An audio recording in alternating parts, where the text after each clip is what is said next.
Paulo, binisita si Kim Joo para maghatid ng suporta. Sa gitna ng kontrobersyang kinasasangkutan ni Kim Joo kaugnay ng isyu sa negosyo na di umano'y nauwi sa tampuhan nila ng kanyang kapatid. Isang espesyal na bisita ang nagpakita ng malasakit. Walang iba kundi si Paolo Avellino. Ayon sa mga ulat, hindi lamang simpleng pagdalaw ang ginawa ni Paulo.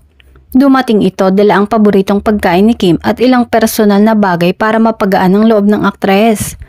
Nakuhanan pa ng ilang litrato ang dalawa kung saan makikitang mas magaan na ang aura ni Kim habang kausap si Paulo. Maraming netizens ang natuwa at napabilib sa ipinakita ngayon ng dalawa.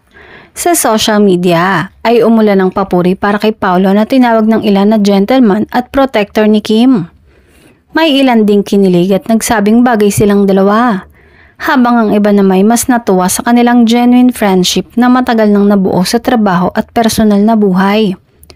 Sa showbiz kung saan madalas inuuna ang trabaho at imahe, ipinapakita ni na Paulo at Kim na may mga tao pa ring handang maglaan ng oras at pagod para sa isa't isa. Lalo na sa oras na tulad nito.